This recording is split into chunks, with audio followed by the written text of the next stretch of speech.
ingkang sangat kula hormati, utamanipun Kiai Haji Zainuddin Jazuli, Kiai Haji Nurul Huda, Kiai Haji Fuad Ningbat. Ini wonten Gus-Gus, wonten Gus Thaif, Gus Fahim, Gus Makmun, wonten Mbah Kawula Gus Kausar. Ini yang saya agak kecewa itu moderatornya itu berusaha guyon karena takut tak suruh baca Fathul Wahhab. Jadi guyon itu ada dua, guyon yang memang sudah selesai seriusnya. Saya pernah diceritain Mbah Mun, kata Mbah Mun, Kiai maca kitab guyon dikritik. Maca kitab kok guyon, terus kata Mbah Mun membela diri. Mergo macane wis iso, mulane iso guyon. Nek ra iso wis runtusen sik. Anda baca kitab ndak bisa, itu bisa guyon apa ndak? Ndak bisa, roh kitab wis meriang. Jadi orang guyon itu bukti alim. Tapi ada juga guyon yang menghindari ngomong serius kayak moderator gitu. Jadi ini masalah ya. Terus kecewa saya kedua, saya itu ngira Santri Proso itu katanya terkenal khusuk-khusuk, adabnya bagus. Ternyata ada percontohan yang nggak bagus. Di depan parasnya gus-gusnya guyon. Jadi ini kekecewaan saya yang kedua. Nanti saya lebih kecewa lagi, ternyata yang khataman Fathul Wahhab itu tidak paham Fathul Wahhab. Itu lebih kecewa, tak bawa sampai mati itu nanti. Itu kecewa itu. Nah begini sebagaimana makalah yang saya bikin, karena tadi moderator sudah guyon, saya berusaha ngendikan serius. Karena memang fikih itu harus dikaji secara serius, meskipun dengan pikiran yang ceria, yang riang. Saya itu di Jogja itu lama dan tetap sebagai rujukan, karena saya spesialis sering ngendikan fikih. Saya dulu musyawarah ya seperti urutan di Pelosok, mulai takrib, mu'in, tapi di sana langsung mahalli. Karena Fathul Wahhab gak diajarkan di sawir, di musyawarah. Tapi saya pernah ngaji Mbah Mun Fathul Wahhab, dan beliau sering berpesan, nak kanggo masyarakat ojo wahab repot, nganggo mahalli saja. Mahalli itu kan Surauhibin itu yang mensarai minhajud thalibin. Ini bukti bahwa saya ini alim betul, bukan guyon dari tidak alim itu. Jadi ini bedanya saya dengan moderator. Nanti kalau nggak percaya diuji di sini di depan.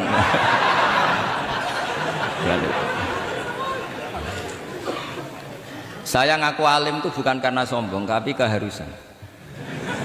Karena begini ya, kalau kamu punya istri mau melahirkan, itu mesti nyari tulisan bidan. Barokahnya tulisan itu kamu tahu siapa bidan. Kalau kamu gigi sakit pasti cari tulisan dokter gigi. Sekarang kriminal kita adalah yang tahu Wahhab tidak menulis ahli Fathul Wahhab, ahli Fathul Qorib. Sehingga itu susah hanya konsultan ahli fikih. Karena santri Pelosok tidak menulis di rumahnya ahli Fathul Wahhab, ahli Fathul Qorib. Loh itu penting supaya orang tahu. Setidaknya kenapa nyuwun sewu banyak, kalau saya boleh agak merovokasi, dan itu bagus, provokasi itu bagus kadang, tapi untuk kebaikan. Kenapa orang-orang lain itu menjadi rujukan? Karena mereka memaklumatkan diri, dengar gelar RC, MA, terus ahli fikih. Tapi kita yang ngaji Wahhab, khatam, musyawarah khatam, nggak nulis di rumahnya ahli Fathul Wahhab. Setidaknya Anda nulis konsultan kalau ingin mondok ke Pelosok. Sehingga orang daerah kamu kalau mau mondok ke Pelosok konsultasi ke kamu. Tapi kita terlalu adab. Padahal awalun nubuwah itu dimulai dari at-tahaddi. At-tahaddi memaklumatkan diri kalau beliau adalah seorang nabi. Jadi kalau kamu boyong harus memaklumatkan diri. Saya tidak bakul bako, saya ahli Fathul Wahhab. Lah ini khataman Fathul Wahhab cerita bako. Wah itu innalillahi wa inna ilaihi raji'un. Ini harus gimana mau ya, Anda harus tersiksa dengan keterwakilan oleh ini.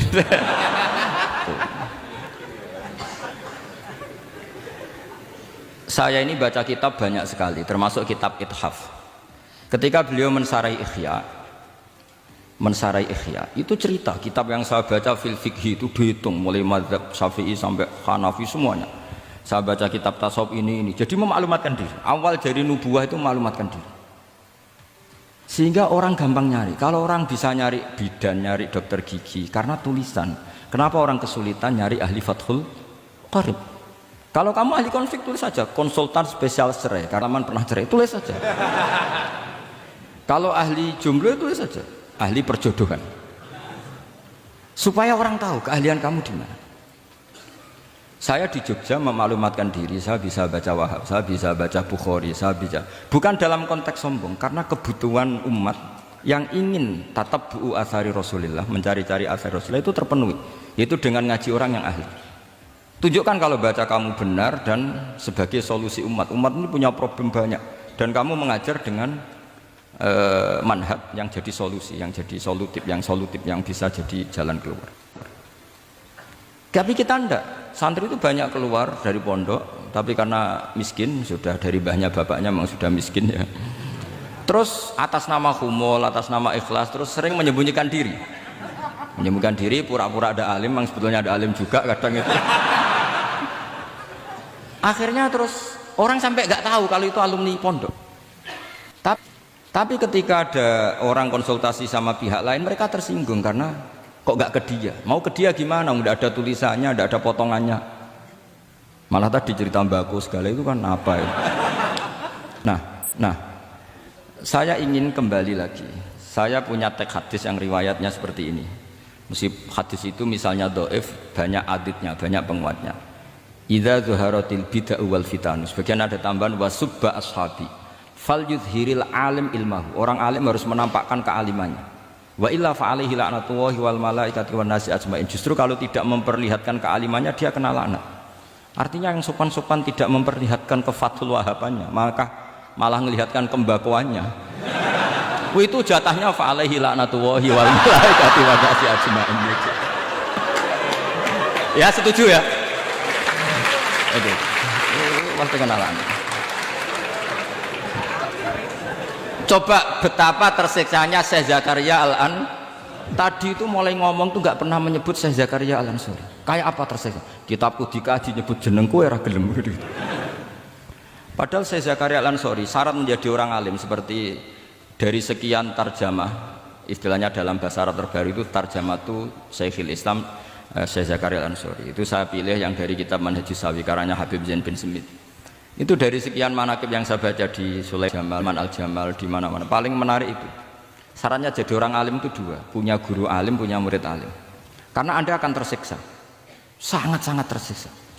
Ngaji sama gurunya takut disuruh baca, gurunya alim, mau ngorek ya meriang muridnya alim. Itu yang dialami Syekh Zakaria Al-Ansori. Sehingga beliau ngendikan duqiqtu baina hajaroini. Saya ini ditempa dua batu, cara Jawa digebek dua batu. Mau ngaji ya takut karena gurunya alim alamah yaitu pengarang Fathul Bari Ibnu Hajar Al-Asqalani. Mau mulang ya meriang mergo di murid alim alamah jenenge Ibnu Hajar Al-Haytami. Dadi ape ngaji apa sampai mulang ya persiapan. Kayak apa susahnya jadi Syekh Zakaria Al-Ansori, mau ngaji setoran ya persiapan, mau ngajar persiapan. Makanya kata Mbah Mun, syarat utama ulama itu harus punya murid alim. Saya pernah didhawuhi Mbah Mun, aku mau gak ada anak Gus Najib itu Gus Najib, saya juga izin jadi kiai. Karena syaratnya jadi kiai itu udah anak alim di murid alim. Izin gak jadi kiai rasa sukses juga tak perlu.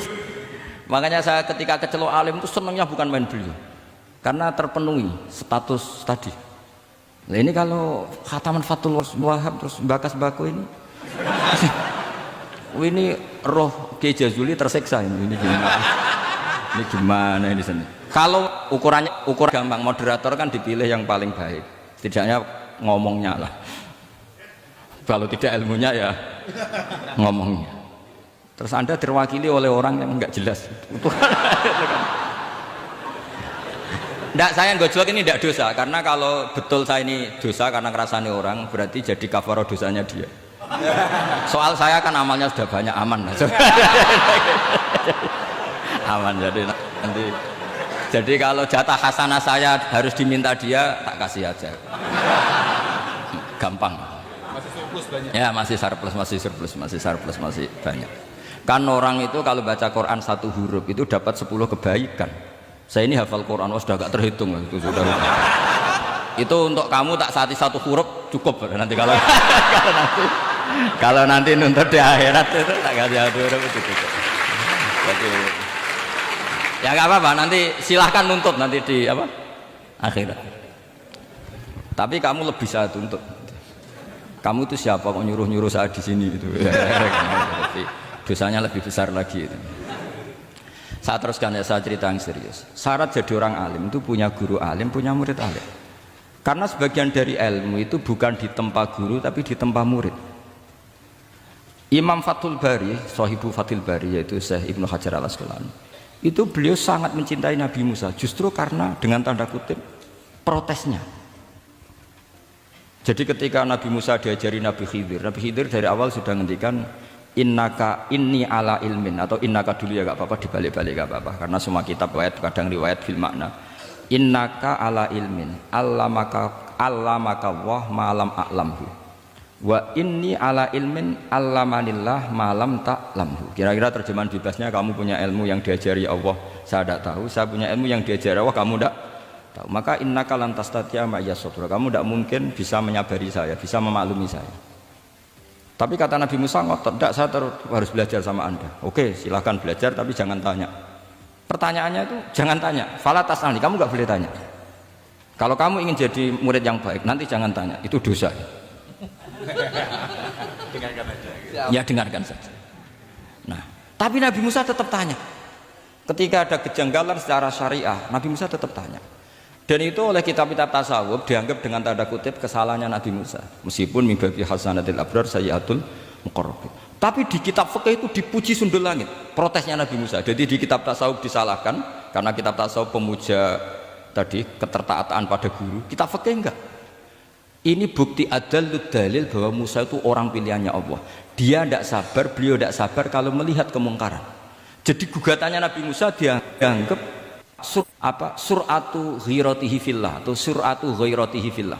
Ada yang baca ghairah, ada yang baca ghirah. Ini karena ngadepi santri Fathul Wahab, saya terpaksa baca 2 kali. Siji ben ketok alime, nomor loro nak kowe ra iso tak warai, nak maca. Karena dalam kiro asab ya mesti gitu, kalau nggak doikin jadikin. Karena yang satu cara berpikir masdar itu aslul mustaqot, maka nggak perlu kena harokat munasabah. Jadi saro yasiru sairon, tidak perlu siron. Faza yafuzu fauzan, tidak perlu fuzan karena master aslu mustaqot, jadi tidak perlu kompromi dengan harokatul munasabah. Orang Arab tetap bilang dikul maisha, apa tetap bilang dikul maisha. Tapi qiraah kita fala takufi doiqin, bukan pakai apa dikin ya, makanya kemungkinannya 2. Saya baca 2 kali ben ketok alime, karena saya ini menghormati sampean. Mosok ngundang wong ra alim kan sini-sini wong. Nomor 2 anak kue ra iso tak warai kalau bacanya itu 2. Jadi andai kan saya ngajar di pondok pelosok, saya baca mesti 2 kali. Wayah sibu zaidun kada, wayah sabu zaidun kada. Karena dalam qiraah sab'ah ada yang baca yahsibu, qiraah kita baca yahsabu. Tapi guru-guru kita kalau ngajar fikih yahsibu. Tapi kalau baca Quran yahsabu. Ya kan Quran kita kan ayahsabu Allah yaqdiru alaihi ahad, bukan dibaca ayahsibu. Saya teruskan. Jadi syarat jadi orang alim itu harus punya guru alim dan murid alim. Imam Fathul Bari ketika menganalisis Nabi Musa itu beliau memuja Nabi Musa. Ini bukti ghirahnya Nabi Musa yang luar biasa. Beliau paling tersinggung kalau untuhikat hurumatullah. Orang sudah ditolong kok gak matur nuwun malah merusak perahunya. Jadi itu secara syar'i mungkar itu mungkar. Kalau mungkar ya harus diprotes. Artinya itu sifatu madhin, protesnya Nabi Musa itu sifatu madhin, bukan sifatu dhammin. Itu Ibnu Hajar Al-Asqalani, gurunya Syekh Zakaria Ansari. Ketika orang tasawuf nganggep yang dilakukan Musa itu agak-agak mazmum karena protes sama guru. Pertanyaan saya ke anak-anak Fathul Wahab, kamu milih siapa? Milih partainya Ibnu Hajar Al-Asqalani apa milih partainya orang tasawuf? Selama ini roh potongannya sampean milih sing tasawuf. Karena sampean dengan ilmu pas-pasan ini nggak suka kalau ada murid tanya. Mboten ngaku mawon. Tapi karena tadi logika syariatnya kata Ibnu Hajar Al-Asqalani, Musa itu kalimullah termasuk ulul azmi, sementara Khidir hanya seorang nabi. Apa yang dilakukan Musa tentu lebih keren karena beliau seorang nabi dan rasul. Jadi jangan kira terus di situ merupakan mangkobah, satu derajat yang luar biasa bagi Nabi Khidir mengalahkan Musa, itu enggak. Tapi ini juga mangkobah bagi Musa, betapa tidak sabarnya beliau ketika untuhikat hurumatullah. Dan itu Ibnu Hajar Al-Asqalani dalam bingkai itu. Jadi beliau itu sangat ringan sekali. Artinya gini, kita bahas Zakaria Al-Ansori nggak bisa tanpa bakas gurunya, yaitu Ibnu Hajar Al-Asqalani. Nanti sama bakas muridnya. Lah yang mulai bakas muridnya itu kamu harus siap-siap. Karena kiai-kiai di pelosok itu alim alama. Masalahnya nanti pasti di muridnya. Saya Zakaria Al-Ansori aman karena punya murid Ibnu Hajar Al-Haytami. Ibnu Hajar Al-Haytami aman karena punya murid Zainuddin Al-Malibari yang ngarang mulai jenengan ini. Jadi masalah bukan pada gurunya, tapi pada siapa? Muridnya. Terus Ibnu Hajar Al-Asqalani itu orang yang luar biasa. Saya pengagum beliau karena saya kalau baca Bukhari pakai pertolongan sarah beliau yaitu Fathul Bari. Itu beliau kalau protes, sukanya memang protes. Beliau itu nakot itu ahli kritik, ahli protes. Beliau termasuk sering kritik Imam Nawawi, kritik orang-orang sebelumnya, tapi ya dalam konteks kebaikan. Imam Nawawi itu punya sarah namanya Sarhu Muslim Lin Nawawi. Terus beliau punya kitab fikih Minhajut Thalibin yang disadur oleh Syekh Zakaria dari Manhajut Tulab. Yang satu pakai Minhajut Thalibin jamak mudzakkar salim, yang satu pakai Manhajut Tulab pakai jamak taksir. Kitab Minhajut Thalibin sendiri dari kitab Muharrar karangan Imam Rafi'i, terpaut sekitar 3 orang sampai ke Imam Rafi'i dari Imam Nawawi. Imam Rafi'i ngarang itu dari Al-Wasid, Al-Basid, dan Al-Wajiz, karangan Imam Ghazali. Dan itu saya punya. Kitab indukannya Imam Ghazali, Nihayatul Matlab fi Dirayatil Mazhab, saya juga punya. Karangannya Imam siapa? Haromen. Terus sampai Mukhtasarul Muzani. Saya tadi sempat bawa kitab Mukhtasarul Muzani. Bareng ngerti ini kok jadi pengajian umum lemes ya. Waduh, mau nyalahkan Gus Kausar Mbah nggak berani. Tapi saya tadi matur sama Gus Kevin, Gus ini kok jadi pengajian umum, nggak tahu. Sebenarnya saya ingin hab saja terus tak marahin terus pulang. Tapi ini di depan orang banyak, kalau marahin kan nggak baik ya, sudah saya tak rileks saja. Tak ceritakan bukti keseriusan fikih itu dikarang. Misalnya begini, ini contoh Zakaria Al-Ansori, saya Zakaria Al-Ansori ketika dengan tanda kutip sering bilang wa takbiri bidzalik aula min takbiril asli kadan atau a'ammu min takbiril asli kadan. Kenapa ada gugatan takbir? Karena takbir itu apapun hebatnya, karena dikarang seorang manusia itu ada falta, ada keterselipan di situ. Meskipun satu kedipan mata, beliau salah, miss ya Rabbus. Misalnya begini, definisi sholat ya, kita akan sering dengar sholat itu apa? Umumnya orang kan aqwalun wa af'alun, muftatahatun bitakbir, muftatamatun bitaslim. Pertanyaannya, definisi itu tidak jamek mana? Karena hunaka sholatun la qawla fiha wa la fi'la, yaitu sholatu man ajros sholat bi qalbi. Kalau sholat itu harus ada yaitu kayak baca Fatihah dan syahadat di tasyahud sani, harus detail, sama nggak boleh nyontohkan kayak tasyahud di tahiyat ula, itu kan hukumnya sunnat. Kalau kamu nggak bakul harus tahu kayak tasyahud di tahiyat saniyah, atau karena yang tasyahud awal sunnat. Ada akwal kayak Fatihah, tasyahud, fit tahiyatis saniyah. Terus ada af'al. Tapi pertanyaannya, hunaka sholatun la qawla fiha wa la fi'la, yaitu sholatu man ajra sholata bi qalbi. Maka perlu ditambahkan walau hukman, meskipun akwal dan af'al itu hanya secara hukum. Karena kalau hanya itu tidak jamek manek kalau dalam bahasa mantek, atau tidak muton akis, tidak memasukkan semua fardun min afrodil mu'arraf. Jadi kula ngetok nang alim demi ngergani sampean supaya ketok nak sumber utang ora salah. Mau salahnya ngatur kiai itu ya agak salah, itu agak salah betul. Saya itu juga agak gimana, besok itu saya diminta Gus Reza misi sama Gus Reza. Gus Reza itu cucunya Mbah Karim, Mbah Mun dulu ngaji Mbah Karim. Jadi orang kok kayaknya manfaatkan saya sakarepe dhewe gitu, karena saya ini mangkalah tua terus. Padahal saya kalau mau angkuh ya, kalau saya boleh sombong, itu buyut saya ketujuh itu namanya Mbah Soleh bin Asnawi Sepuh, itu gurunya Mbah Soleh Darat. Dan Mbah Soleh Darat gurunya Mbah Hasim. Tapi angkuh kan haram, jadi ya sudahlah pakai tawaduk saja. Sebenarnya kalau saya boleh angkuh, kalau sampean malah lebih bisa angkuh lagi, ketemu di Nabi Adam. Lebih putu Nabi. Saya ulang lagi. Kalau kamu mengkaji Wahhab secara serius, itu kajilah seperti saya ini. Bahwa hukum itu harus dibenturkan dengan fardul masalah dengan pengandian masalah.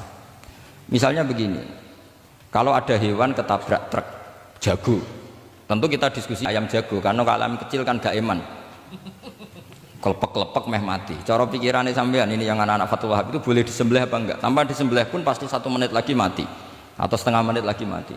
Karena dia kejat-kejat hanya prosedur kematian, memang syaratnya harus kejat-kejat. Tapi kan dia sudah tidak punya hayatun mustaqirrah. Kalau kamu pas musyawarah Fathul Wahab itu disembelih halal apa haram?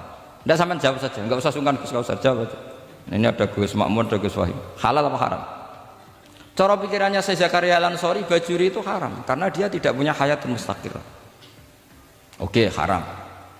Karena yang dikatakan penyembelian adalah yang kadang menghilangkan nyawa karena penyembelian, sementara ini tanpa disembelih sudah mati. Tapi pertanyaannya gini, tapi nanti kalau disisir dari bab tabdzir, masa kewan jago larang mubadzir? Maka menurut mazhab Imam Malik pokoknya keceluk di nyawa, angger keceluk di nyawa disembelih ya halal karena jenenge nyembelih hewan yang masih hidup senajan tau wis kejet.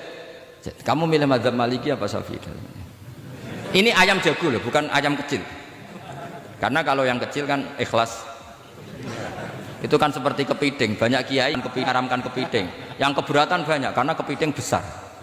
Tapi ketika yuyu diharamkan nggak apa-apa, kecil saja. Padahal ilatul hukmi sama. Kira-kira kepiting sama yuyu, tahu sama yuyu? Itu kehidupannya sama nggak? Gaya hidupnya sama apa enggak? Sama. Tapi ketika kepiting itu ada perdebatan. Yang setuju halal banyak karena iman rasanya. Tapi ketika yuyu dikatakan haram, ada nggak yang protes? Tidak ada. Ikhlas semua kayaknya. Ini ahli fikih apa ahli nafsu gitu.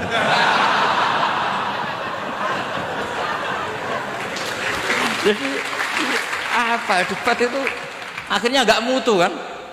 Coba kehidupannya kepiting sama yuyu itu sama apa enggak? Sama. Kenapa kepiting mukhtalaf alaih kalau yang yuyu hampir semua kiai meyakini haram? Kenapa? Sama. Saya itu pernah betul ngalamin, saya mau pas jalan-jalan sama putri saya ada ayam jago ditabrak truk gitu. Sudah kejet-kejet, tanya orangnya, Gus ini halal enggak? Saya bilang untuk kamu halal.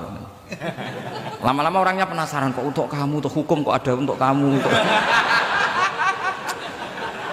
Hanya tanya, gak Gus mestine iku piye?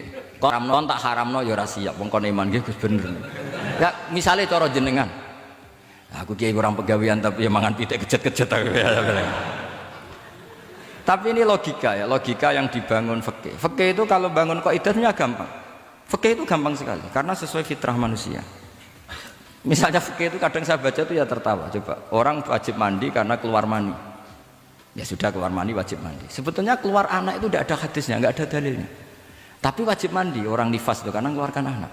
Itu orang-orang fikih yang masih asli itu kalau bilang ya li anal walada maniyun munakidun. Ya kadang sembrono. Ya enteng saja. Mbah jenengan tak nonton tenan kok ngendikane gitu. Li anal walada maniyun munakidun. Jadi sampean itu ya maniyun munakidun. Jadi khurujul mani itu ya punya far'ul hukmi yaitu khurujul walad. Sama-sama yujibul husla. Karena sama-sama apa? Maniyun batin mbah tak nut-nut tenan kok terus ini ajak guyon apa piye gitu. Dan ulama itu memang rileks. Ketika Syekh Zakaria Al-Ansori membela mazhab Syafi'i yaitu dalam konteks tohur. Tahu kan kalau ghafir itu mengampuni, kalau sering mengampuni disebut ghafur.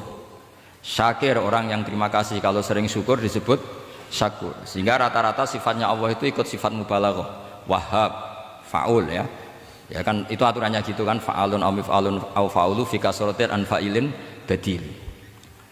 Nah, logikanya kalau wa anzalna minas sama ima'an tahura, artinya kalau nak maknani gini, wa anzalna lan nurono ingsun Allah minas sama isange langit, nurono ma'an ing banyu tahuron kang iso nyucikno bolak-balik.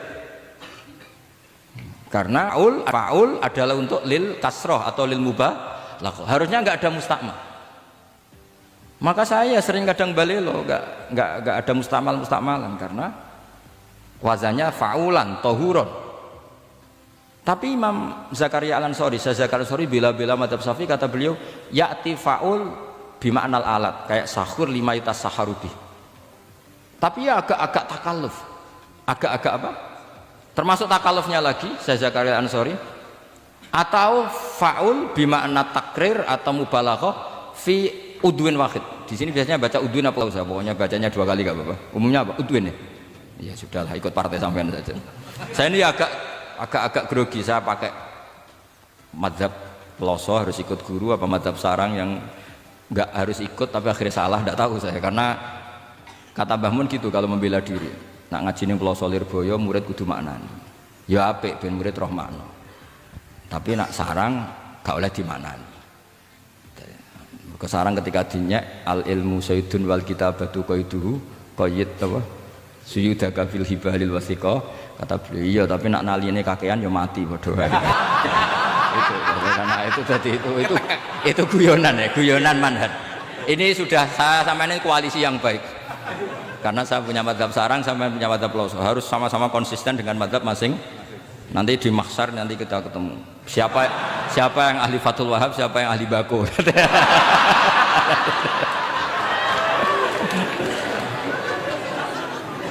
Nah, pikirannya Fathul Wahab kalau sampean khatam betul itu untuk takrir tapi fi udwin wahid, yaitu air yang sudah mensucikan ini misalnya masih bisa mensucikan, yang bisa mensucikan asal masih fi udwin wahid. Ya sudah, di situ saja takrirnya atau mubalaghahnya di situ, bukan ke anggota yang lain. Oke, itu meskipun agak, tapi Imam Malik dan semua ulama hampir mengatakan tohur itu ya tetap di kasrotil istimal, artinya ya sudah bisa takrirut tathir. Tapi yang bilang tathir digugat lagi, digugatnya gini, tohur itu mubalaghah dari tohir bukan dari mutahhir. Ini kalau sampean fasul masail, sampean nggak pernah tahu fasul masail sedetail ini, nanti diulang lagi khatamannya. Tohur itu bukan mubalaghah dari tohir tapi dari mutahhir. Padahal bahasan kita tentang tathir bukan tentang tuhur. Sampean mikir toh?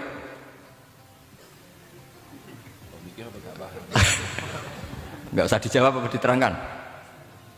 Apa ngaji lagi aja, nggak usah boyong dulu.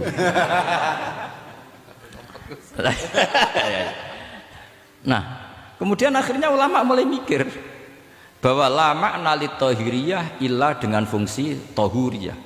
Tidak ada gunanya distatuskan suci kemudian tidak berakibat mensucikan, karena ini air masih murni, ma'un mutlaq.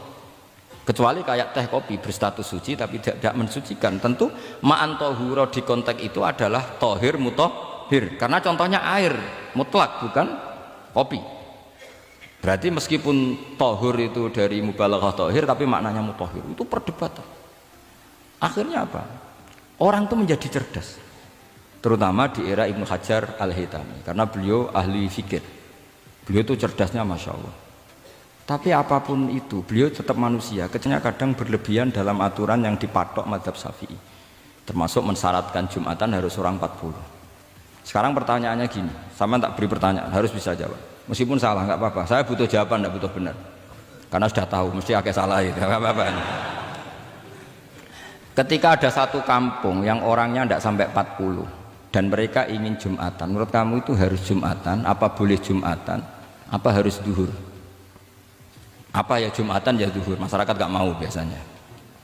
Nggak, harus Jumatan, boleh tidak Jumatan, apa harus duhur? Apa nggak berhukum, perlu ada hukumnya, ben karepmu. Nah, di kitab-kitab I'anatut Thalibin, Sayyid Abi Bakar Sato, itu beliau ngendikan kamu harus tetap Jumatan meskipun jumlahnya belum 40. Karena apa? Madharat tarkil Jum'ah itu lebih ngeri ketimbang mensyaratkan 40 yang asal usul dalilnya itu tidak jelas. Imam Ahmad bin Hanbal kalau ditanya apakah Jumatan harus 40, itu ghadiban sadidan, marah besar. Lam yarid fil adat nasun, kata beliau. Enggak ada dalam adat Jumatan. Imam Syafi'i itu hanya asumsi, biasanya wong 40 mesti ono waline. Tapi potongan-potongan gini meskipun sebanyak ini kan enggak, sampean menjamin enggak kalau ada 200 orang ada walinya ini? Dulu itu 40 orang pasti ada walinya, sekarang buat 1000 enggak ada jaminan ada wali. Dulu itu wali yang satu rokok, dikritik sama yang enggak rokok. Mosok pangeran dikebuli katanya karena tapi wali rokok ini ahli tauhid. Allah laisa bimakanin katanya. Saya tidak tahu ini tadi ya kacau kalau sudah debat itu benar mana? Yang satu goslo wali kok rokokan pangeran kok dikebuli. Yang satu bilang apa? Allah laisa bimakanin. Itu saya teruskan. Jadi perdebatan di fikih itu sebetulnya semuanya itu rasional. Karena fikih dibangun di bawah qaidatul fikih, qawaidul fikih dan usul fikih. Dan semuanya itu muktabas atau multamas atau makhud min Rasulillah sallallahu alaihi wasallam. Sekarang saya beri satu analogi. Pernah ada satu kejadian Rasulullah sallallahu alaihi wasallam menghentikan la yusalliyanna ahadukum illa fi Bani Quraidah. Kamu jangan sholat asar kecuali sampai Bani Quraidah. Kira-kira saya ngomong sama santri, kamu jangan sholat asar kecuali sampai Lirboyo. Sebelum sampai Lirboyo ternyata kadati samsu antaghruba, matahari hampir tenggelam. Fariqun minhum, sebagian dari sahabat milih sholat di tengah perjalanan, meskipun itu belum sampai Lirboyo. Alasannya musaro'ah fil waktu supaya tidak kodok. Yang sebagian milih sholat di Lirboyo meskipun ba'da antaghruba samsu, meskipun matahari sudah tenggelam. Ketika dilaporkan ke Rasulullah itu falam ya'nif, ada yang baca falam yu'annif wahidan, tak baca dua kali karena ini nanti bisa jadi debat kusir. Sama bacanya ya'nif apa yu'annif nggak tahu, pokoknya saya baca dua kali. Kalau baca sampai tiga kali yang tiga salah karena memang pilihannya hanya dua. Kalau ada pilihannya tiga tak baca sampai tiga kali. Nabi tidak menyalahkan salah satunya.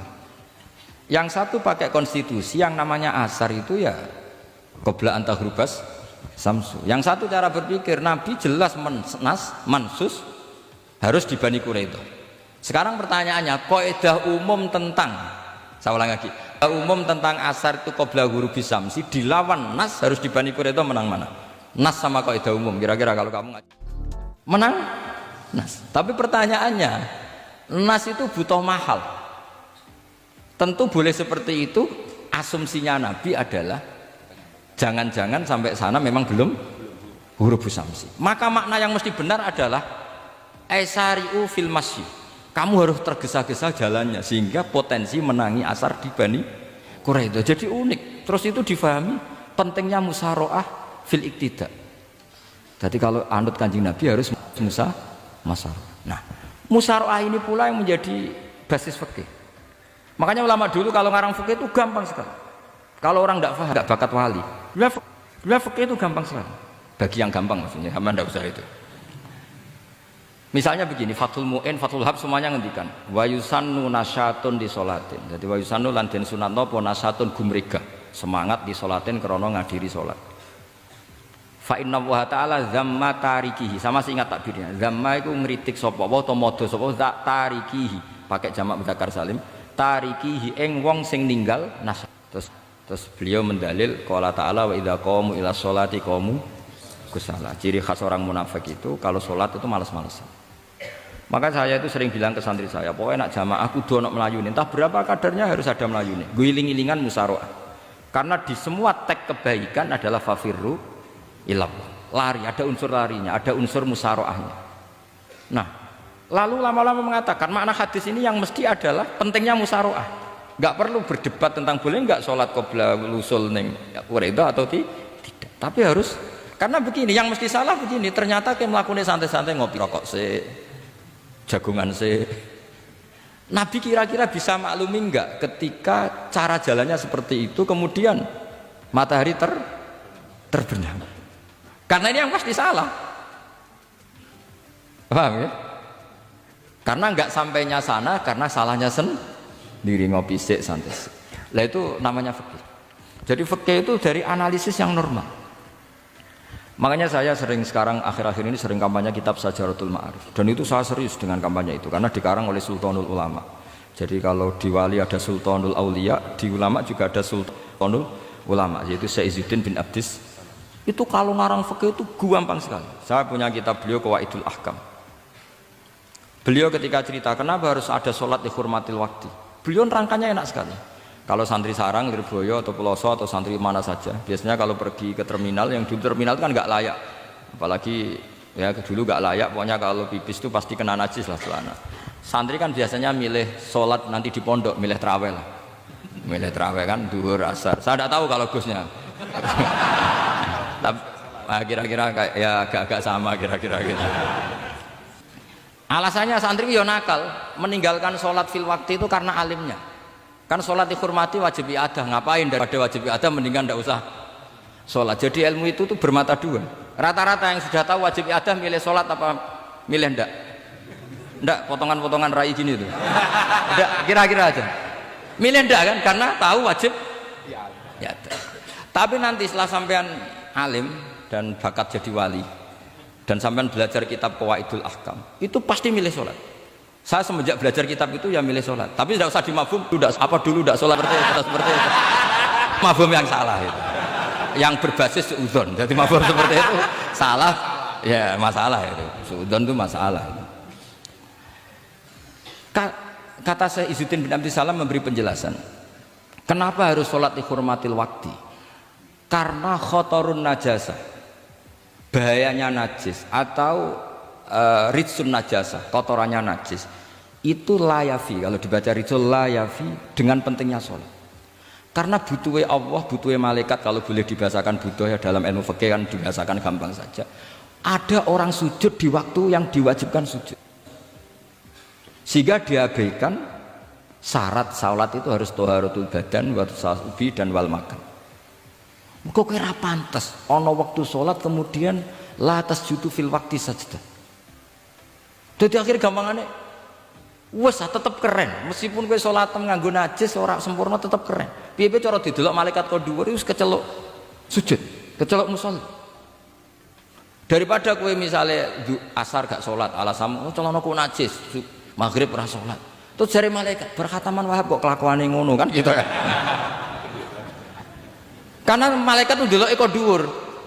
Bablas asar, bablas maghrib, bablas isya, meskipun sampean punya alasan nanti menisan di rumah atau di pondok, tapi ini kan melewati waktu yang harusnya ada sujud. Sehingga dalam syarat jamak takhir misalnya apa? Kamu harus niat akan jamak takhir di waktu sholatil ula, biar ada bedanya tarku karena sembrono dengan tarku yang karena ingin mentakhir. Paham ya? Itu jadi sama-sama fikih, kualitas yang dikarang Sultanul Ulama dengan sing RT itu ya beda. Dan sampean harus baca kitab yang dikarang rajanya ulama supaya kamu tambah pinter. Nanti kalau gak pinter-pinter nanti sowan saya. Tetap gak pinter karena itu jatah. Makanya ada usah sowan ya, nanti gak ngefek juga gitu. Itu Syekh Izzuddin bin Abdus Salam. Terus kemudian beliau mengebabkan itu detail sekali, yaitu di Sajaratul Ma'arif dibabkan di bab faslon la yutrakul haqqu li ajlil batil. Itu beliau bikin satu strategi fikih itu yang luar biasa. Misalnya begini, jihad atau perjuangan membela Islam itu harus kamu menyertakan orang-orang fajir, orang-orang fasik. Kenapa? Likuwatil Islam. Karena kesalahan orang fajir itu tidak seimbang dengan pentingnya syaukatul Islam atau syaukatul muslim. Terus saya itu dulu ya iskal itu ya agak protes, tapi ini ulama wali, sampai saya sholat berkali-kali, ya Allah saya beri kefahaman tak ini, kalau terpaksa beda nanti saya mohon ketemu beliau, saya mau protes. Sama nggak usah tahu caranya ketemu wali-wali yang sudah meninggal, nanti kalau sudah jadi wali sendiri, jadi tidak usah tanya. Akhirnya saya sholat dan akhirnya faham tanpa, karena saya bayangkan ketemu ya lebih sulit, mendingan minta faham timbang minta ketemu. Logikanya begini, misalnya nyon sewu kita fi daril harbi, bayangkan kita di daril harbi atau zaman Indonesia dijajah Belanda. Saya ulang lagi ya, dalam konteks jangan sekarang, contohnya sekarang nggak perlu perang, zaman dijajah Belanda. Kita misalnya milih pasukan Hizbullah dan Sabilillah selektif, yang sholatnya benar, yang puasanya benar, yang toharohnya benar. Kira-kira dapat pasukan berapa coba? Nggak, jawab saja. Kan hanya dapat pasukan sedikit. Sementara misalnya Belanda bisa pasukan banyak karena tanpa seleksi. Di sini nih hebatnya Rasulullah SAW. Kata beliau, wal jihadu madin mundu ba'athan ya Allah ila yaumil qiyamah sampai ila ayyuqatila akhiru ummati ad-dajjal la yubtiluhu jawru jairin wala adlu adilin. Sebagian riwayat langsung wal jihadu tetap wajib bun alaikum ma'akul libarin wafa jirin. Nah, penjelasan Nabi kenapa kita harus berjuang mengawal Islam meskipun harus ma'akul libarin wafa jirin. Ya kalau di isim fa'ilnya umumnya guru-guru kita baca barin, tapi untuk masdarnya untuk kebaikan bacanya apa? Nanti kamu protes, oh barun itu daratan Gus, kalau birun itu kebaikan. Aku itu macaku kamus luwes suwi bocah kok sembrono. Saya ini karena meneliti kiro asap, jadi insya Allah kalau masalah lughat itu saya sudah bukan sawir lagi Fathul Wahab, sudah di atasnya itu. Sampai tidak usah tersinggung, biasa aja maksudnya. Karena ini kompetisi, kalau sampai nggak cocok ya harus bersaing, jangan geremeng tok. Gus Bak sombong, tidak usah bilang gitu, saingi saja. Makanya saya terkenal alim itu seneng, karena senengnya itu tadi, yang ngidolakan saya ingin ikut, yang hasut kompetisi, jadi seru. Jangan yang hasut nyantet, wah itu nggak fair itu. Itu gak fair, wah itu pasti ngadepi langit gitu. Nanti urusannya sama Allah itu, nggak sama saya, langsung sama. Saya ulang lagi ya, ilmu itu harus dianalogi dengan fikih, dilogika dengan fikih, dikiaskan dengan fikih. Sekarang misalnya ada orang sok ikhtiar, wah perang kok ambek wong fasik gak enak gini-gini, wong fasik perilakunya gini-gini. Pertanyaannya adalah, kalau kita nyeleksi hanya orang soleh, kita dapat pasukan berapa? Misalnya zaman kita melawan Belanda. Sama sekarang kita ngawal pembangunan masjid, kadang bang nggak sholat, kadang yang nyumbang yang saya hasil korupsi, kadang yang nyumbang orang-orang yang cara muamalah babal kedua. Itu coba kalau kamu tolak, potensinya gini, ini sekaligus PR. Saya berkali-kali nyontohkan ini, sampean boleh tidak setuju, tapi nanti menghadapi saya di akhirat, tidak di dunia, di akhirat. Nanti kita sowan Allah bareng-bareng, bareng bener siapa? Loh saya tidak main-main, karena ulama dulu, sampean lihat di Mu'in di Fathul Wahab. Kalau sudah ngendikan ulama wahada madhabun al-qawahabi, ini madhab yang saya siap ketemu Allah. Jadi ukuran madhab benar itu bukan diputuskan di sawit Fathul Wahab, tapi madhabun sing al-qawahabi, madhab yang saya ketemu Allah dengan madhab itu. Misalnya gini, ada orang fasik lewat di depan saya, punya uang 1 juta. Delalah pas itu qadhafallahu fi qalbihi hubbal ulama misalnya. Pas itu delalah beliau senang ulama terus bilang gini, Gus Pak, uang ini tak kasihkan kamu 1 juta. Dia fasik, misalnya terkenal syaribul khomri. Saya ini menurut pertanyaan saya, ini jawab saja. Kamu salah nggak apa-apa. Wajib menerima apa haram menerima apa bebas mubah. Ayo milih di polling. Nggak usah sungkan Gus Kausar. Ini beliau-beliau posisi senior. Milih nerima apa nolak? Wajib apa sunat? Sunat apa wajib? Nah logika-logika harus terbangun begini. Kalau kamu terima maka akan dicibir. Malam nih Fathul Wahab dikasih duit uang saya kok gelem, bolak-balik nak duit gelem aja. Itu juga masalah kan, kiai latihan jatuh kan. Artinya posisinya tidak mantep-mantep amat. Aku udah kadung keramat itu. Sama jangan niru saya, aman udah itu. Bayangkan sampean yang latihan nyai itu kan. Tapi pertanyaannya kalau sampean tolak, terus ista'ana bihadhihi darahim lil maksiyah. Tak kena kiai ra gelem, tak kena demenanku. Dan hari itu andaikan dia tidak punya uang 1 juta, dia tidak bisa kedemenannya. Gara-gara sampean tolak, dia punya alat untuk maksiat lagi. Kalau seperti ini jadi haram apa wajib? Loh, berarti sampean harus gak jawab anut aku. Artinya sampean jawab kan terprovokasi saya kan? Terprovokasi narasi. Terprovokasi narasi. Itu kriminal untuk calon ulama gitu itu nggak boleh. Nah, logika ghanimah kira-kira seperti itu. Ghanimah itu normalnya haram. Normalnya haram karena ghanimah itu min amwalil kufar, dan notabene kufar adalah bukan sekedar mukhtalithah, aksaruha mungkin minal haram. Tapi kenapa ghanimah dihalalkan di hadil ummah? Makanya Nabi ketika ngendikan uqtitu khamsan lam yu'tahunna nabiyyun qabli, termasuk beliau menyebut wa ukhillat li al ghanaim, termasuk saya 5 hal yang Nabi sebelumnya enggak dikasih, saya dikasih. Di antara beliau nyebut wa ukhillat li al ghanaim, ghanimah itu halal untuk umatku. Itu kan kenapa Nabi menyebut itu? Karena normalnya ghanimah itu haram karena min amwalil kufar. Tapi kenapa dihalalkan? Saya pernah ditanya seorang dosen, kenapa itu halal Gus? Saya itu kok nggak nyaman. Karena ini jenis orang ikhtiar. Saya bilang gini, andai kan kamu digarong sama garong, kemudian garong itu bawa senpi, bawa pedang. Kamu merasa itu tidak milik kamu, monggo gadani jenengan beto malih. Wah ya tidak bisa Gus, nanti dipakai garong lagi sama amwalul kufar. Andaikan lau a'tainahum, andaikan kita kasihkan lagi ke mereka, maka akan dipakai isti'anah, dipakai pertolongan atau alat untuk kekuatan kekafiran mereka. Di sini sirinya kenapa ghanimah menjadi halal. Tapi kenapa Nabi sebelumnya kok dikatakan haram? Karena logikanya memang haram. Lihatnya Allah SWT sama para kekasihnya. Ada kekasihnya yang dipilihkan haram, yaitu Nabiun qabla Rasulullah SAW, karena normalnya memang haram. Ada Nabi yang fikihnya lebih dinaikkan lagi, yaitu dihalalkan supaya harta ini tidak dipakai i'anah alal maksi. Sampean milih fikih mana coba? Lah saya berharap pintere Khatam Fathul Wahab itu paling enggak sampai seperti ini. Bariku nantang saya enggak apa-apa. Tapi nanti ketemu di akhirat. Nah itu fikih. Jadi fikih itu, nah tapi kan iso wae Gus nampani khadzun nafsi, lah itu mulai masalah kan. Makanya yang seperti itu jangan untuk khadzun nafsi, karena kita butuhnya itu nyita supaya ini enggak dipakai kekuatan maksiat. Jebule mbek kon malah go ngopi rokokan. Nah itu orang kan terus curiga, jebule nek ambek dhuwit ya do gel. Buktikan kalau Anda tidak pakai, kamu terima sebagai penyitaan, tapi Anda tidak pakai. Wah itu hebat. Tapi kalau kamu terima wajib, kemudian kamu pakai poya-poya, wah itu ya fikihnya benar, kelakuannya ora benar.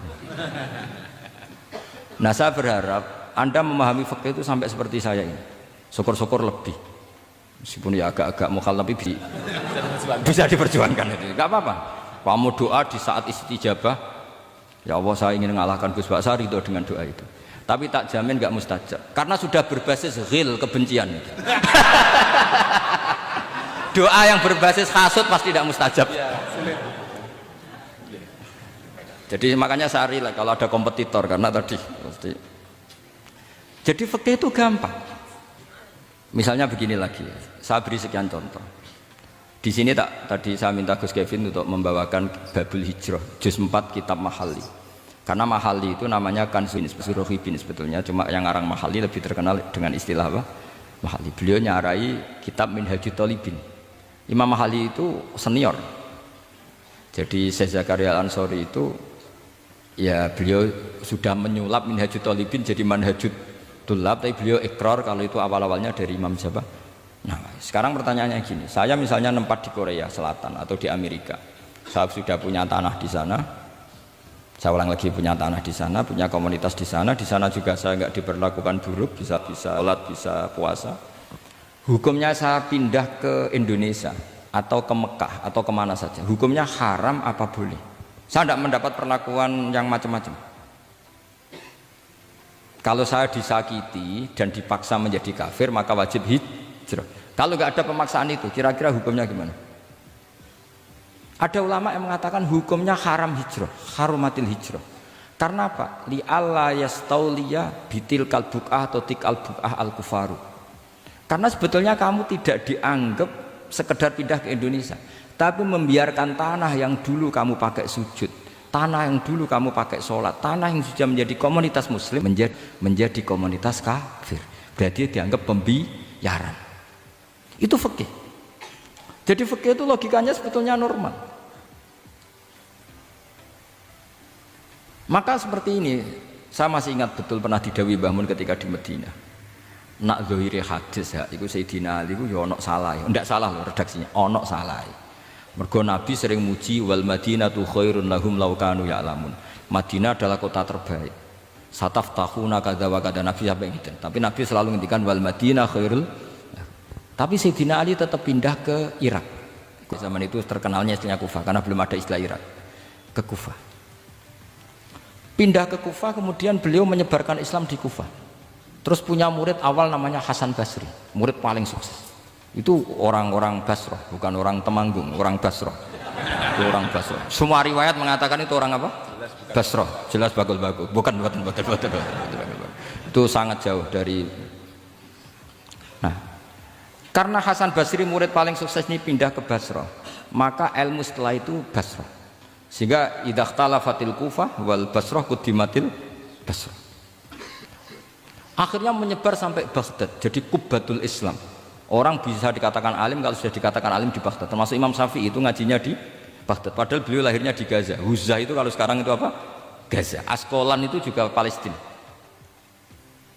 Dawe Mbah Mun. Tapi Sayyidina Ali ku wong alim. Saiki nak wong Islam tengok-tengok ning Madinah berarti membiarkan bumi Allah di sana-sana itu tanpa ada Islam. Akhirnya Sayyidina Ali tidak ngikuti dohire hadis. Tentu Nabi Sayyidina Ali pasti ngikuti hadis, tapi hadis wal Madinatu khairul lahum law kanu ya'lamun itu ada konteksnya. Kalau Madinah li nasril ilmi itu juga ada konteks. Sehingga kenapa dulu ketika futuhat, saya ulang lagi ketika futuhat, itu banyak sahabat yang sudah di Madinah mabuk. Ketika Mekah sudah takluk 100%, sama Sayyidina Umar ditawari, halla raja'tum ila Makkah tatufuna bil baiti kada wa kada wa fadliyatu sholat fil haram ka alfi sholatin fi, itu dipuji-puji. Mbok yo pindah ke Mekah, Mekah sekarang sudah milik kita, sholat di Mekah itu ka alfi sholatin kada wa kada. Tapi kata para sahabat yang sudah di mana-mana, di Persia itu kalau Iran, kalau sekarang Iran, di Lebanon, di Syam kalau dulu, kata beliau-beliau itu paling banter kalau saya di Mekah ibadahnya tawaf, tapi kalau di negara-negara ini adalah nasrul Islam. Wa nasrul Islam itu dakbul ambiya bihada ursilatir rusul, karena nasrul Islam itu para rasul diutus. Akhirnya mereka terus hidup di mana-mana, termasuk muridnya Sayyidina Ali. Menurut sebagian cerita terus pindah ke Baros itu. Kemana? Baros. Jadi Islam pertama di Indonesia itu muridnya Sayyidina Ali yang di Sumatera itu. Nah, pertanyaannya adalah, kalau kamu punya murid atau anak pamit mau kuliah di Jerman atau di Australia, kamu milih melarang apa menyuruh? Kalau melarang, kalau menyuruh takut katut perilaku barat. Kalau melarang berarti kamu membiarkan Jerman tanpa ada yang sujud. Padahal semua bumi diciptakan Allah, ju'ilat lanal ardu kulluha masjidan. Lah itu fikih. Fikih akan berdebat untuk hal-hal seperti itu. Ini saya beri contoh. Ini masih ada waktu 10 menit. Ya, jangan lama-lama nanti malah bingung. Yang bingung tidak sampean, saya juga ikut bingung nanti kalau kelamaan. Tidak, supaya ini logika ini apa? Logika fikih ya, fikih yang sedap ini tadi sudah halaman 227 ya. Ini tidak, supaya sampean tahu, karena saya pernah belajar detail ya tentang Mahali sama Qalyubi. Ini kalau di kitab ini halaman 227 ya, tentang juz 4 ya, halaman 227 juz berapa? 4. Saya beri contoh ya, ini supaya clear ya masalah posisi kita. Jadi misalnya sama orang Indonesia pindah ke negara lain, terus Indonesia kemudian ditempati orang-orang yang nggak benar, kamu ikut tanggung jawab. Saya baca, Bismillahirrahmanirrahim.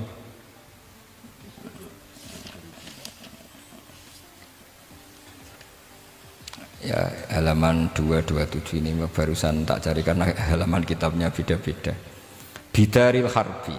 Terus ada kata-kata fa'in roja madzukiro. Roja itu kembali ke kalau seseorang itu bidaril harbi, berharap masyarakat situ bisa Islam, bisa dakwah, fa muqamuhu afdal. Saya juga mau baca makom apa mukom. Di sini umumnya baca mukom apa makom? Mukom ya, karena dari maqama yudi aqama yuqimu iqamatan, berarti kan mukim. Kalau mukim ya resikonya harus dibaca mukom. Tapi kalau ada yang baca makom ya jangan dimarahin, kasihan. Bakul bakowe bukan bener itu loh.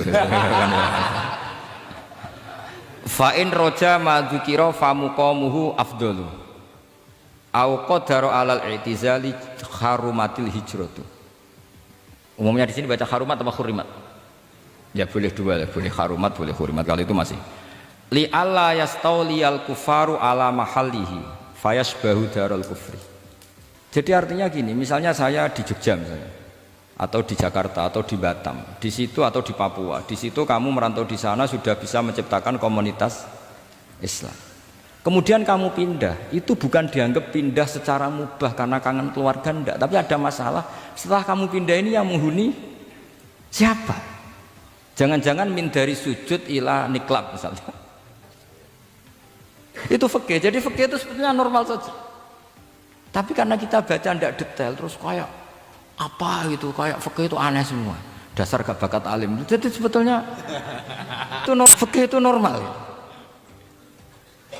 Makanya kembali ke tadi, kalau orang alim tidak mau izharul ilmi, fa alaihi la'natullahi wal malaikati wan nasi ajmain. Misalnya saya ini terkenal membawa Islam yang mudah, yang menyenangkan. Orang itu sampai maksiat itu cari kesenangan. Orang sampai maksiat itu karena cari kesenangan. Tapi kalau kesenangan itu tidak didapatkan fit taat, karena taat dikampanyakan secara agak teroris. Kamu sholat tidak mesti diterima, karena baju kamu nggak mesti semuanya halal, sujud kamu nggak mesti diteror, sehingga orang yang sholat ya mesti ditompo, mendingan nggak sholat. Kita ini kan mikir seperti itu. Coba nyuwun sewu, kalau orang-orang Kristiani, kalau kampanye gimana? Setiap orang mati bersama Bapak di surga. Sementara kita sudah kiai mati masih didoakan ingkana muhsinan. Itu murid kita loh. Itu kan gak sopan sekali. Murid dongakno gurune ingkana muhsinan. Murid kualat. Gurune kok muhsinane ditaklek ingkana muhsinan. Cara aku dadi gurumu sembrono guru darane. Susah ya apa sih menikah anak muksinan ije dikein. Wah itu kan saya belum pernah doakan Mbah Mun gitu. Kalau saya mendoakan supaya doa saya tak rubah gini. Ya Allah antal ghafur wa anta dzu maghfirah. Maka sepatutnya jenengan mengampuni guru saya. Jadi saya tuh kalau bilang ingkana itu kayak gimana gitu. Tapi ini urusan daud ya, sampean nggak boleh protes. Tapi sanate ngono Gus, niki kitab-kitab ngono, sampean ngerubah sanad. Ya saya kalau nggak bisa apa-apa kalau sampean protes gitu. Sampean ngerubah adab kalau gitu. Nak protes-protesan. Lu coba misalnya Syekh Abdul Qadir Jailani itu Sultanul Aulia ya. Terus beliau misalnya wafat di Oslo. Terus kamu berdoa ingkana muhsinan coba. Ini ketuane wali di ingkana. Boyo wong di akhlak sithik gitu maksudnya. Wong sak donya iku ya tabarraku bi. Ya tabarraku nabi. Saiki ditaklek ingkar. Saya tuh belum pernah doain guru-guru dengan, meskipun saya tahu itu doa yang, karena pilihannya gini. Misalnya sampean protes, Gus wong sanate ngono. Jangan-jangan mancen apalam mau ikut tok.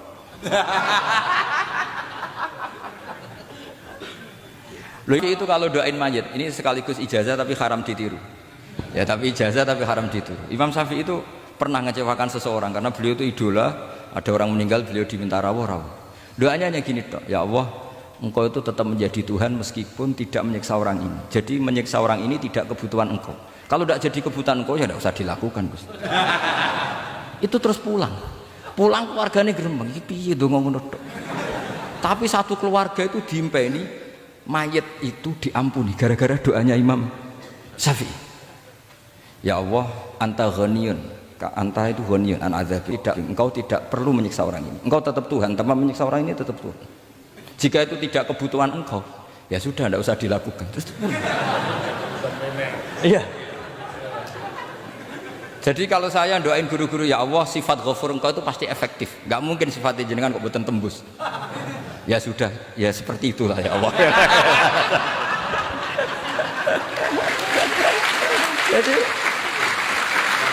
Jadi itu urusan daud, sama nggak boleh protes.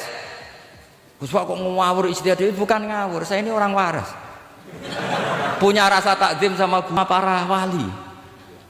Sementara kamu yang berdasar sanad tadi, jangan-jangan menghafalan kamu hanya itu. Ayo milih mana?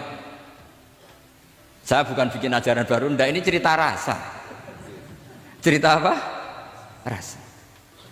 Dan itu di hadis-hadis gitu. Nabi itu kalau manja sama Allah gitu. Kalau ada orang salah terus kemudian diazab, kata Nabi, anta akin ayu adzibahu marroten. Ini di dunia sudah pernah engkau beri sanksi ya Allah. Anta akram min ayu adzibahu marroten.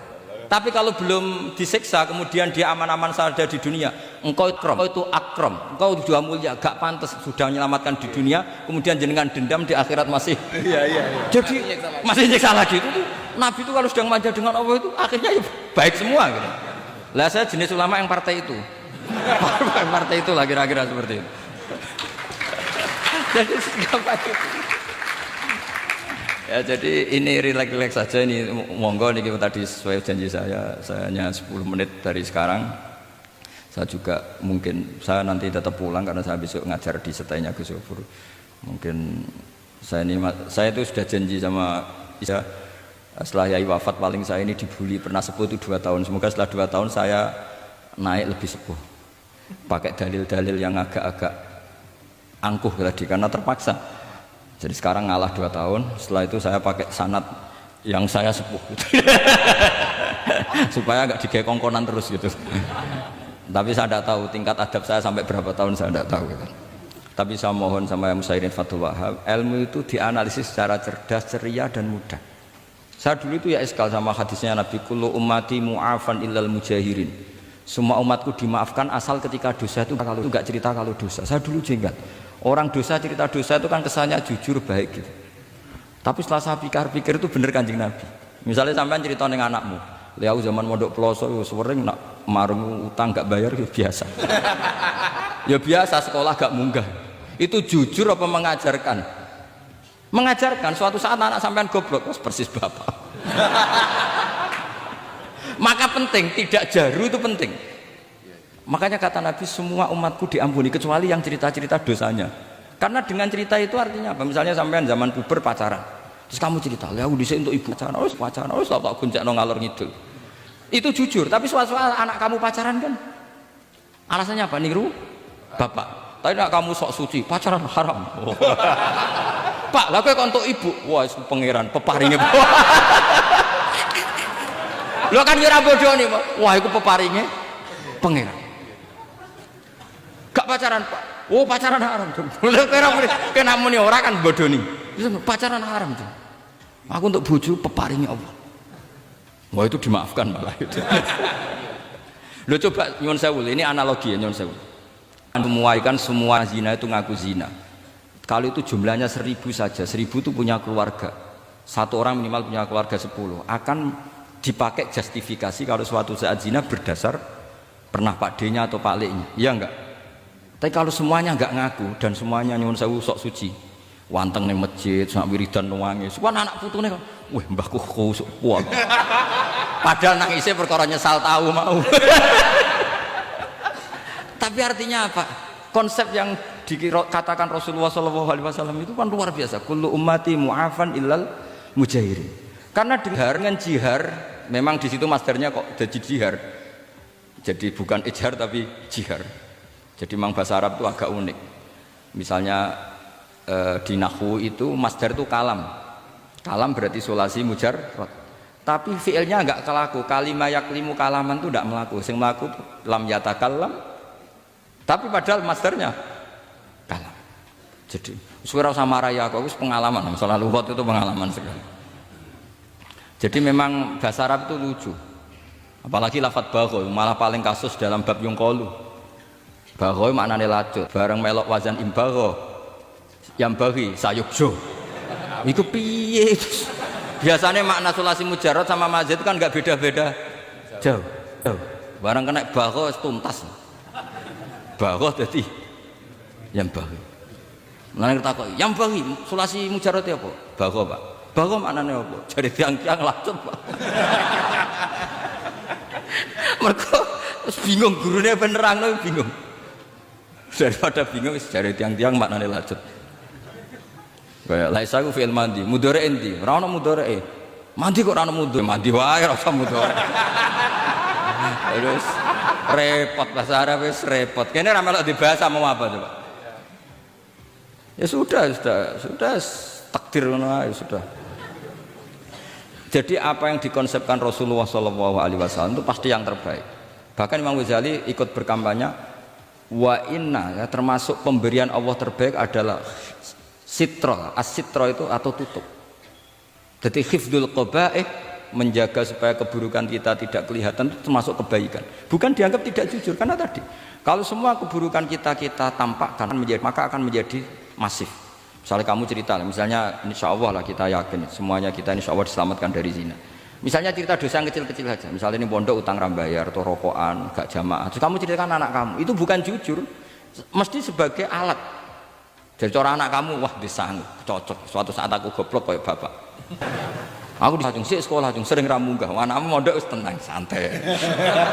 Nah ramunggah dalilnya, bapak. Tapi nak kue cerita. Mondok meniti, pelosok, pirang tahun Pak? 10 tahun. Kepengen ngit mayai, kepengen mondok susu, ben barokah. Munggah terus Pak, munggah. Maksudnya ora munggah kelas, munggah apa wae pokoke. Wis temenan. karena itu bahaya. Makanya kullu ummati mu'afan. Ma'is ketika ngaku zina itu Nabi itu enggak menolak sampai 4 kali. Ma'is yang memaksa Nabi supaya beliau melakukan raja, eksekusi. Semua ketika meminta saran sama sahabat, halla satarta bidzalik, kamu tidak usah cerita. Karena tadi logikanya kalau ada Ma'is ya, jangan-jangan yang lain juga ya, itu kan menimbulkan macam-macam. Itu hebatnya Islam. Malah kita diajarkan awamas aurati wa amin rawati. Kayak apa baiknya Islam? Tapi kita sekarang karena tidak baca hadis, lalu ada gerakan jujur. Mari semua meresapi dosa masing-masing. Kamu pernah ini istighfar terus nangis. Jebule gerakan ngono iku ya nyun sewu ya ono duwike kan ya repot. Tidak usah seperti itu. Ikuti hadis Rasulullah Shallallahu Alaihi Wasallam bahwa termasuk nikmatnya Allah Taala itu adalah tertutupi semua kesalahan-kesalahan kita. Dan itu barokah bagi hadaddin karena kesalahan tidak muncul. Loh itu sudah untung, agama sudah untung. Ketika kesalahan tidak munculnya agama sudah ikut diuntungkan. Coba kalau semua yang maksiat itu kelihatan, kan seakan-akan hadil ardu mamlu'ah bil masih. Tapi ketika maksiat itu sembunyi-sembunyi, kemudian sing syiar itu azan, pengajian, kan bagus. Sama nggak boleh protes, tapi itu kan tidak jujur. Ya bukan masalah jujur dan tidak, ini satrul qabaih. Nah ini namanya siasa. Namanya apa? Siasa. Siasa itu tidak harus politik tentang negara. Kita mengelola diri kita sendiri butuh apa? Butuh siasa. Jadi misalnya kamu cerita kebaikan kamu kepada anak, biar kebaikan itu tapi kalau anak kamu tanya, Pak, sampai nanti salah, itu sesuatu yang paling saya takutkan, Cung. Karena aku sering na'udzubillah minas salah. Tapi Bapak pernah salah enggak? Itu pertanyaan enggak penting. Karena tadi bahaya. Lu enak, maksudnya beragama seperti ini tuh enak. Kullu ummati mu'afan illal mujahid. Itu kan luar biasa. Jadi semua umatku itu dia ampuni asal tidak cerita-cerita. Misalnya gak cerita ke anak, cerita ke teman. Aku di gendaan, tahu tak ambung. Mesti pikiran, yang pondok pengurus jebule tahu ngono. Mesti digo, suatu saat aku nak ngono, awas. Atau nak caiki keamanan, awas kita kandakno kan gitu. Tetap ini menjadi alat maksiat bagi yang lain. Jadi tapi saya dulu itu iskal, kenapa ada hadis seperti itu? Tapi setelah saya analisis, memang kalau ijtihar atau ijhar itu efek negatifnya luar biasa. Dan kita harus iktidak bi Rasulillah Shallallahu Alaihi Wasallam. Ya tentu idealnya yora maksiat, yora konangan maksiat. Memang karena tidak pernah itu ideal. Memang gak konangan karena tidak pernah melakukan. Ya saya kira demikian. Saya mohon supaya ya tadi ya saya Fathul Wahab dari kitab Manhajut Tullab. Itu dikarang Zakaria Al-Ansori Mbak Zakaria. Tapi kitab itu sebenarnya dari Minhajut Thalibin. Minhajut Thalibin dari kitab Al-Muharrar. Itu dari kitab Basit Wasit Wajis. Terus itu dari kitab Nihayatul Matlab fi Dirayatil Madhab. Itu mensarai kitab Mukhtasarul Muzani. Karangannya Imam Muzani ketika diimlakkan Imam Syafi'i. Karena semua karangan Imam Syafi'i itu amla alaina Syafi'i. Ya amla alaina Syafi'i. Makanya kalau sampai ngaji muin qala fil Buaiti. Buaiti itu nama orang. Ekolas Syafi'i fil Buaiti ekolas Syafi'i wa amlahu alal Buaiti. Makanya qala fil Buaiti qala fil itu fil Muzani itu nama orang. Artinya karena Imam Syafi'i itu hanya mengemplakkan. Terus muridnya nulis. Nah kebetulan tulisan paling mudawwan itu karangannya Imam Muzani disebut Mukhtasarul Muzani. Sebenarnya beliau punya murid banyak, ada Imam Muzani, Imam Robi, Imam siapa Buaiti. Saya kira demikian. Assalamualaikum warahmatullahi wabarakatuh.